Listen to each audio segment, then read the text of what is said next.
කඩය පියඹා යන විට ඉහට උඩින් ශාක්‍ය කෝලිය දෙරටේ හුදී දනන් එකදා එක නැකතේ ඒ දෙරට උපන් දරුවන් ගැන කීවරස කතා නොමින්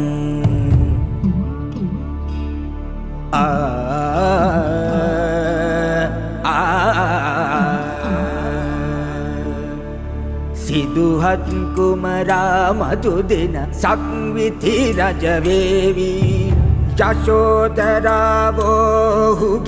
අගමෙහෙසිය වේවි රජ පවුලේ ඇති නෑදෑකම් තවලියලාවි ශාක්‍ය කෝලිය දෙනුවර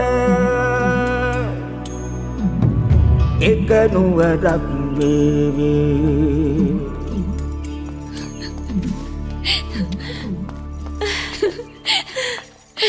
යශෝදරා ඔබට ඇහෙනවද කාව්‍යකාරයාගේ කවිය?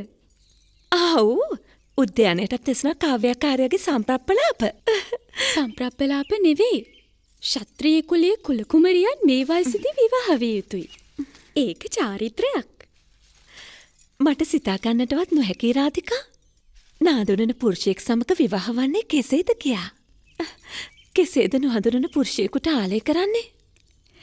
යශෝදරාට එවන් ප්‍රශ්නයකට මුහුණ පාන්නට සිදුවන්නේ නැහැ. ඇයි? ඔබ විවාහ වන්නේ නන්නාඳුනන පුරුෂයෙක් සමග නොවන නිසා. සමීප ඥාතියෙක් සමග නිසා. ඒ කවුද? සිද්ධාර්ථ. රාධිකා. අර කාව්‍යකාරයත් කිව්වේ ශාක්‍ය කෝලිය දෙනුවර එක නුවරක් වේවි කියලා. ඒ ඔබ දෙදෙනා එකම දවසේ එකම නැකතක ඉපදුන නිසාලු.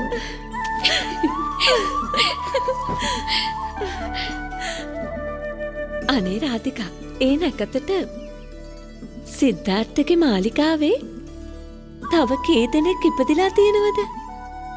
රාජකීය වෙළඹට කන්තක කියලා පැටවෙක් ලැබිලා. අශ්වපාලකයාගේ භාර්යාවට චන්න කියලා දරුවෙක් ලැබිලා. තව නේරංජනා ගඟ අසබඩ වනාන්තරයේ අසමාන ඇසතු අංකුරයක් පහළ වෙලා. කොහොමද දන්නේ? සඳලු තලාවෙන් දෙද්දි කාව්‍යකාරයා ගායනා කළා. මේ කාව්‍යකාරයෝ කවි බඳින්නේ අපූර්ව දේවල් ගැනනේ.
ඔබ මේ රාජ්‍ය පාලනය භාරගත යුතු වයසට එළඹ සිටිනවා.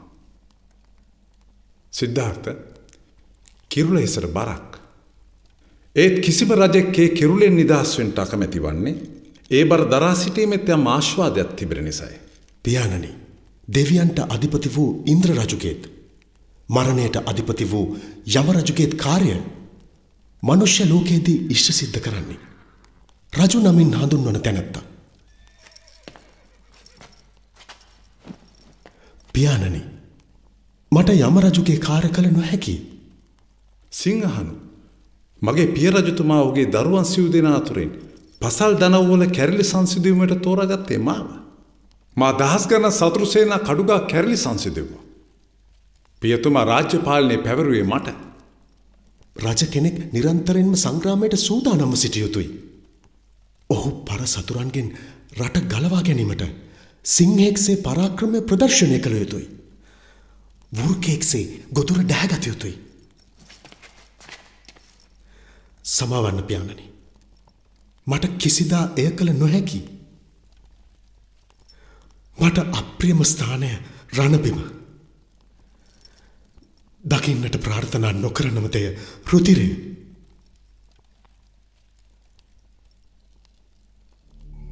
මාගේ ස්වාමී වූ භාග්‍යවතුන් වහන්ස, ඔබ වහන්සේ ගිහි ජීවිතෙහි රඳවා තබා ගැනීම සඳහා කපිල වස්තුපුරයෙහි රම්‍ය සුරම්‍ය සුබ නමින් ප්‍රාසාද ත්‍රිත්වයක් ඉති කර තිබුණේය. ඉනික් පිතිව ඉදිරිපත් වූ ස්වයංවරය පිළිබඳ යෝජනාව ඔස්සේ නැවත මම ඔබ වහන්සේගේ ජීවිතයට සමීප වීමි.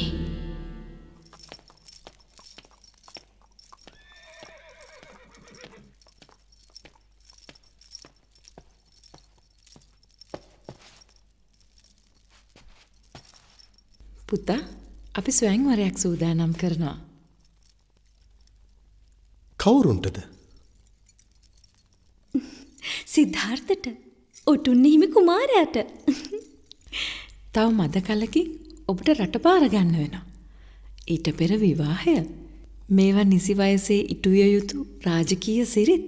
මෑණියනි, ඔය කරුණු දෙක ගැනම මා තුළ කිසිදු ඇල්මක් නැහැ. එහෙත් මා ඔබට හිස නමනවා. ශාක්‍යයන් පැවතෙන්නේ සූර්ය වංශයෙන්. ඔවුන් ගෝතම ගෝත්‍රයේ. ඒ නිසා අප ස්වයංවරයට කැඳවන්නේ සූර්ය වංශික ගෝතම ගෝත්‍රික යෞවනයන් පමණයි.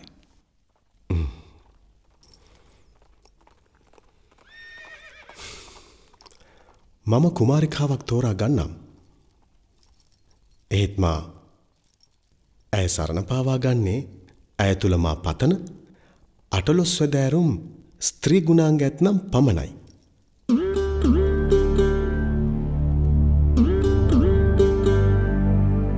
රූමත් විය යුතු උඩගු නොවිය යුතු ජාගවන්ත විය යුතු වේ. මුදිතා ගුණ යුතු නිවට නොවිය යුතු සත්‍ය කරුක විය යුතු වේ.